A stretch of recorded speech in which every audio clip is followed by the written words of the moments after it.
il n'y a pas des effets secondaires majeurs, à part quelques manifestations dont la fièvre et la douleur au point d'injection. Et cela, on a toujours informé aux mamans lorsqu'ils viennent avec les enfants.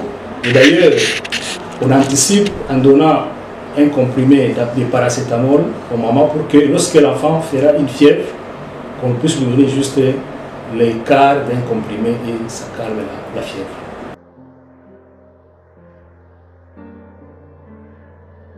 Pour les adultes, c'est seulement la femme enceinte. Et pour la femme enceinte, elle a aussi droit à son vaccin qu'on appelle le vaccin VAT, vaccin antitétanique.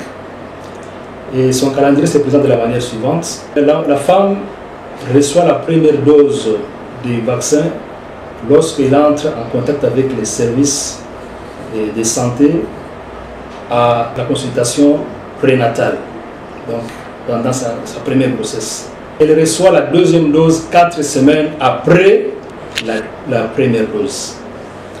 La troisième dose interviendra 6 mois après la deuxième dose. Et la quatrième dose, c'est 12 mois après la troisième dose. Et la cinquième dose, 12 mois après la quatrième. Et là, la femme est immunisée à vie.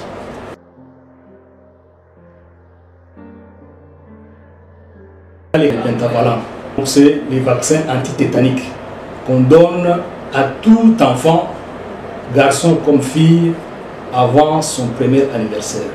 Donc, un monsieur qui avait reçu toutes ces doses de vaccins, ces vaccins confèrent une immunité à vie.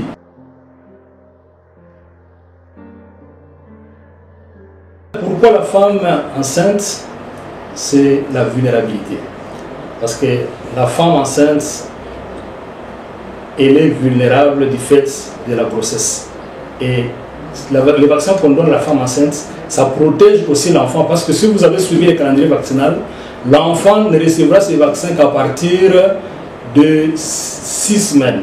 Donc avant cette période, l'enfant est protégé par les vaccins qui a été injecté ou donné à sa maman.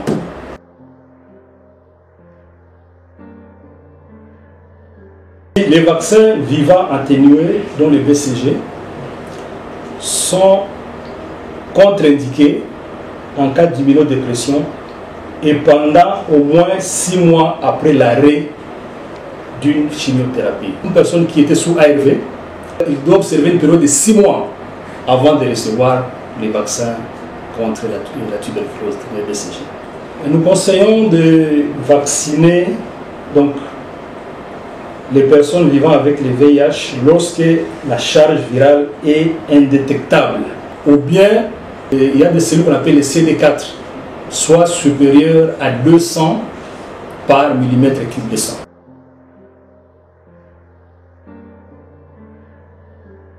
Il y a 2 risques.